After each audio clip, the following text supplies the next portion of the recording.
Bonjour chers amis, ce matin je suivais sur les antennes de RMC Jean-Jacques Bourdin qui interrogeait Madame Anne Hidalgo, candidate à la présidentielle de 2022.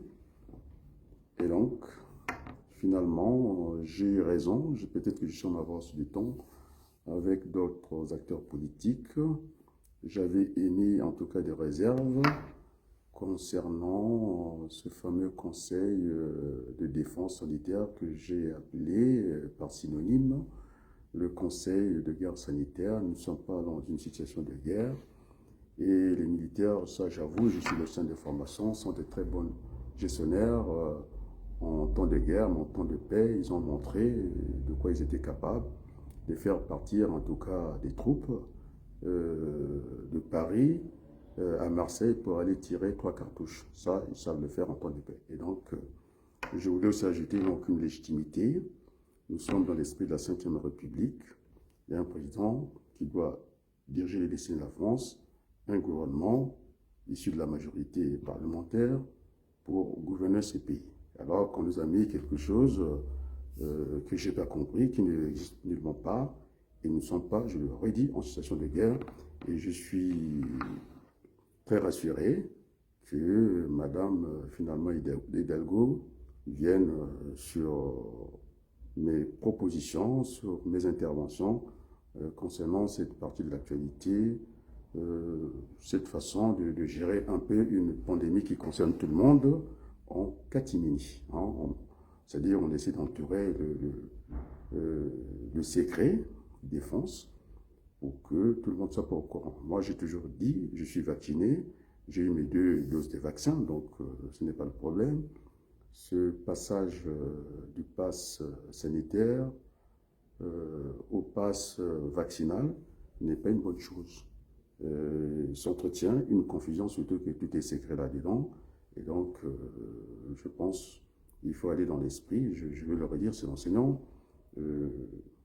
de l'Organisation mondiale de la santé, l'OMS, qui pense plutôt de convaincre que de contraindre. La force n'a plus qu'appeler la force. Donc, j'avais indiqué que j'étais partisan de la force du droit et non du droit à la force. Donc, j'aime pas la violence, d'où qu'elle vienne, que ce soit là, tel qu'on nous le propose, ce n'est pas une force légitime de l'État d'aller contraindre les gens, surtout qu'on sait que jusqu'à maintenant, il y a trop des institutions, si ce n'est pas l'Agence nationale de la santé, la Haute Autorité de la santé, la Société des pédiatres, et ainsi de suite, ça fait quand même beaucoup de choses en même temps et on a du mal à suivre. Et donc on ne peut pas contraindre les gens comme ça, parce que pour le moment, on n'en sait pas trop. La dernière expérience, sur le taux d'incidence, on a vu que ceux qui étaient les moins vaccinés, à 30% au niveau des Antilles, eh bien, c'est en tout cas dans ces territoires qu'on a vu que la pandémie avait du mal à faire d'autres vagues. Bon, maintenant, qu'il s'assoit, que le gouvernement arrête le mensonge, s'ils veulent nous habituer que nous allons vivre avec ce virus et que tout le temps, il y aura cette période de rappel, d'accord, mais il faut quand même revenir un peu, il faut faire un feedback, un saut en arrière. Moi, je pense que ce n'est pas anodin d'aller interroger M. Raffarin, parce que quand même, c'est parti de Wuhan, je pense, en Chine, ce fameux laboratoire sophistiqué biologique, et tout est parti de là, et la France a aidé en tout cas la Chine. Je pense qu'il y a une enquête que le Pentagone a demandé pour vraiment être sûr de ce qui arrive à l'humanité entière. C'est ça le problème. Et donc, il ne faudrait pas que les gens se défaussent comme ça. Eh bien, nous voulons une clarté dans ce débat. Hein. Donc, je ne suis pas un anti-vax. J'ai la preuve que j'ai mes 2 doses de vaccin. Et maintenant, le passage au pass sanitaire, au pass vaccinal, ça entretient le flou. Ça veut dire que l'État n'est pas dans sa continuité. L'État doit être régalien. Et quand on parle d'État, il y a une certaine continuité. Donc voilà, je suis très heureux que Madame Hidalgo, sur les antennes de RMC, est abondée dans le même sens que moi. Il faut qu'on arrête avec ce conseil de guerre sanitaire qui n'a pas sa place en démocratie. Nous ne sommes pas en guerre, c'est pas vrai. Il y a une pandémie, puisqu'on parle de pandémie, parce que c'est une épidémie. Hein. Si on ramène les choses par pays, nous sommes dans une épidémie. Mais comme cette épidémie gagne un certain nombre de territoires, c'est-à-dire géographiquement c'est large, oui, c'est là qu'on parle d'une pandémie. Effectivement, et quand on parle de pandémie, nous ne sommes pas isolés en autarcie, et donc de temps en temps, il faut qu'on aille chercher l'information dans tous les pays du monde. Donc voilà qu'il faut, en démocratie, accepter le débat. Parce que tel qu'on veut le faire, les élus sortants, ils veulent jouer la montre et puis surprendre les Français au dernier moment. Et puis voilà, on va aux élections. Non, ils ont un mandat, ils doivent expliquer, ils doivent faire des bilans intermédiaires. Parce que c'est vrai que la promesse n'engage que ceux qui les tiennent, mais il faut aussi dire que la promesse est une dette. Donc, il faut faire le bilan des sortants. Maintenant, si ce n'est pas le cas, en démocratie, c'est le peuple qui est souverain, c'est sortir des sortants. On ne peut pas continuer comme ça. Aujourd'hui, avec les moyens dont on dispose aujourd'hui de communication, mais il serait quand même hasardeux. Hein, c'est ces gens qui nous ont promis du miel et qu'aujourd'hui, on n'est pas dans le miel. C'est ça le problème. Bon, au niveau de la formation, puisqu'on dit qu'il y a des postes qu'on ne peut pas pourvoir, moi je pense que l'idée de Jean-Luc Mélenchon de relever certains minima au niveau des salaires ou au niveau de l'allocation n'est pas une mauvaise chose. D'abord, ça va développer la consommation et puis ça sera une motivation supplémentaire pour les gens, semble-t-il, qui ont perdu la motivation. Il faut les remotiver. Et ça ne peut que passer par ce qu'on appelle l'intéressement. L'intéressement, c'est quoi? Eh bien, c'est cette, au lieu de faire la prime à la casse, de quoi qu'il en coûte, eh, moi je pense que ceux qui sont en formation, il faut que penser à eux, d'aller dans ce sens-là pour plus les inciter. Voilà, je pense que quand on investit dans la matière grise, on investit pour le pays, hein, la matière grise. C'est ça que je disais, ils ont besoin d'être formés, c'est pas qu'ils ne peuvent pas, en tout cas, aller occuper les postes que semble-t-il qu'au niveau du marché du travail, qui sont libres et que les gens ne sont pas candidats. Et donc, on peut très bien aller à ce qu'on a dit, le plein emploi. Et donc, il faut que le pays accepte ce débat démocratique. Je pense qu'il y a un de candidats, je ne sais pas si c'est Juvin, hein, qui l'a dit aussi, il faut qu'on rentre dans le débat démocratique sans complaisance. Donc, ça nécessite le temps. Comme disait Mitterrand, il faut donner le temps au temps. Maintenant, si on veut brusquer les électeurs à une semaine, il ne peut pas mesurer les enjeux ou bien les projets de chaque parti politique ou de chaque individu.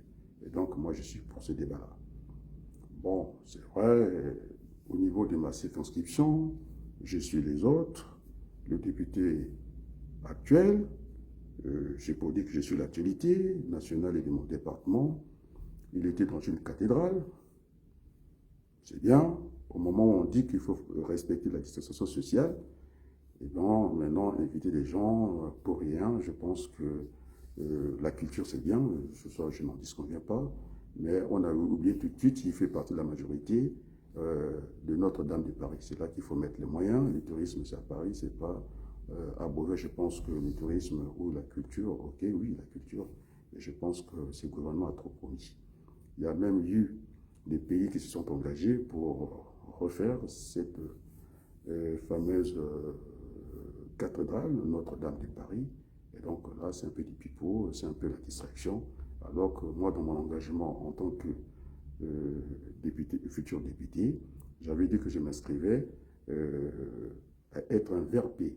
Nous avons dans l'Oise une agriculture propre, on n'en parle pas. On vient nous montrer une entreprise qui a perdu son chiffre d'affaires, je ne parle pas des profits.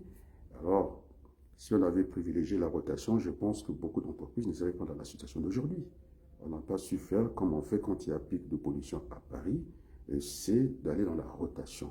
Et c'est d'aller sur le modèle différencié et puis par les immatriculations. Donc on sait le faire quand il y a pic de pollution, c'est ce modèle-là qu'il fallait appliquer de rotation. Donc on n'a pas su faire, maintenant c'est gentil. Hein. Au dernier moment, on commence à aller vers l'entreprise, alors que ce sont des actions qu'on doit faire en début de mandature. Parce qu'après, c'est trop tard. Voilà ce que je voulais dire. Donc, je suis le débat national. C'est bien que Mme Hidalgo ait soulevé son point constitutionnel, parce que ça sort du cadre de la Constitution. Ce fameux conseil de guerre sanitaire, ça n'existe nulle part au monde. C'est une fantaisie. On veut aller dans ce que disait Emmanuel Macron, c'est Jupiter. Moi, je ne suis pas Jupiter, je suis un démocrate. Et nous devons avoir ce débat contradictoire devant les Français. C'est aux Français de choisir qui ils veulent qu'ils soient élus dans leur circonscription ou à la tête du pays. Donc, c'est le débat. Hein. Le débat, c'est contradictoire, apaisé, et puis le moment du choix viendra. Donc, c'est vrai, les enquêtes d'opinion n'ont jamais fait une élection, et donc pour le moment, moi aussi, en tant qu'acteur politique, je me promène dans toute la France, on me voit, je fais des photos ici et là. Et donc voilà, et il faut accepter ce débat, et ce n'est pas celle de la presse bourgeoise qui veut nous dicter les choses. Ça serait quand même imbécile, il y a quand même un peuple de gauche, et que le peuple de gauche soit comme des moutons de panurge. Et suivant un peu ce discours-là, je suis sur le terrain, je pense qu'il y a 3 candidats. Il y a le président sortant, Emmanuel Macron, il y a Pécresse qui arrive. Bon, c'est vrai qu'elle a fauché, elle a pris la place de Xavier Bertrand, qui est devenu très pâle. Je ne sais pas s'il aura la force. Il a manqué de courage, mais je pense qu'il sera amoindri au niveau de sa force. Et donc, nous, dans l'Oise, je pense que c'est tout bénéfice, parce que je pense qu'il a été mis hors d'état de nuire dans son parti.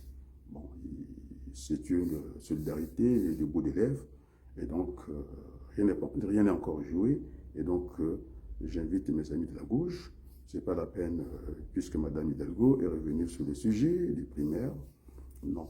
Je pense que, à moins de ne pas avoir une mémoire, M. Macron est parti d'un garage de mécanique à Bobigny, et puis pour avoir les gens autour de lui. Et donc, laissons de côté, ce n'est pas le sujet, hein, les vrais sujets, c'est le pouvoir d'achat des Français, c'est leur santé, c'est les montées des eaux dans les mers, l'écologie, voilà les sujets. Donc, quand on parle de l'écologie, on veut faire peur aux gens, que ça sera une société par la contrainte, et tout va être mesuré. Non, c'est pas ça l'écologie.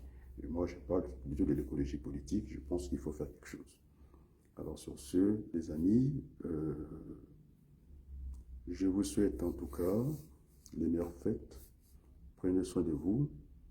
Alors, comme a dit un des élus, je pense que c'est Pierre Jouvet, le porte-parole du socialiste, qui m'a envoyé sa notification que j'ai relayée sur ma page Facebook. Donc tout le monde voit bien que je suis à gauche et que nous attendons ce premier tour, au lieu que ce soit par les sondages, que ce soit du réel. Ce sont les Français qui vont s'exprimer ce jour-là, et puis celui qui sera le mieux placé pour l'instant, si on s'en tient au sondage, c'est Jean-Luc Mélenchon. C'est ce que j'ai appris de la politique. Il faut aller, il est notre candidat, ce n'est pas ceux qui viennent nous raconter tout sauf je ne sais pas qui. Et donc nous ne sommes pas dans ça, ça c'est encore la division dans la division. Et donc à l'issue du premier tour, Jospin l'a démontré, en si peu de temps, lorsqu'il y a eu cette dissolution de l'Assemblée nationale par Juppé, qui voulait avoir encore une petite rallonge parce que le mandat du député du gouvernement majoritaire est de 5 ans, et il y avait le septennat. Il a voulu un peu tricher sur la date. Je pense qu'il a été sanctionné par les Français, pas que pour ça, et en plus parce qu'il s'est acharné à les casser, hein, puisque l'église Saint-Bernard est pour les sans-papiers, et puis on a vu que ce sont des gens qui ont aussi apporté leur contribution dans le fonctionnement de l'entreprise, c'est-à-dire la construction des édifices. On les a vus au Stade de France, ces sans-papiers-là, SDF, Stade de France, on va dire, ils ont contribué.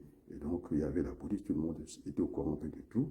Et maintenant, pour avoir au niveau de ces consortiums la meilleure position économique, ils ont utilisé cette main-d'œuvre. Donc, il fallait la régulariser. Et c'est là où on a parlé de chevènement, la loi chevènement, au temps, je pense, de Lulin Jospin, je pense.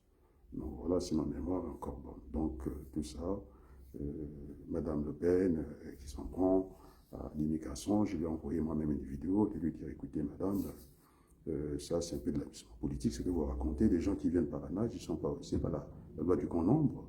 La loi du grand nombre, c'est à Roissy dans les aéroports, on voit des avions qui viennent se poser. Maintenant, c'est un discours, j'aimerais bien qu'elle aille tenir ce discours-là devant une entreprise du CAC 40, hein, c'est ceux qui ont engagé les meilleurs bénéfices, ils ne seraient pas dans les 40 meilleures entreprises, qu'ils n'étaient pas une grande entreprise. J'aimerais qu'elle allait tenir ces discours là-bas. Et aussi, nos universités ont aussi besoin de l'oxygène. Hein, il faut qu'ils viennent dans le cadre de la francophonie. Les gens, ils sont d'abord francophiles, ils aiment la France. Et donc, il faut avoir l'ouverture dans ce sens-là, parce que les étudiants français, ils ne peuvent pas rester seuls. Il y a des mathématiques à faire avec les gens qui sont venus, qui viendront de partout, et pour trouver cette exception culturelle de la France. C'est ça, la culture aussi. C'est aussi ne pas soupçonner les gens. La culture ne soupçonne pas. Donc voilà ce que je voulais dire. Donc je reviens sur les fêtes de fin d'année. Soyez sages, comme l'a dit Pierre Juvet dans sa circonscription. Il a dit qu'il fallait éviter l'attroupement de plus de 5 personnes. La pandémie est là. Et donc il faut respecter, et sinon observer ces mesures barrières pour qu'on puisse en sortir. Bon, je ne sais pas si on va s'en sortir, mais tel que c'est parti, avec ce conseil des guerres qui cache tout, alors que c'est une pandémie qui intéresse tout le monde et les mondiales, c'est d'en discuter. Voilà, sur ce, je vous dis un grand merci et passez des joyeuses fêtes de Noël et à très bientôt. Merci beaucoup.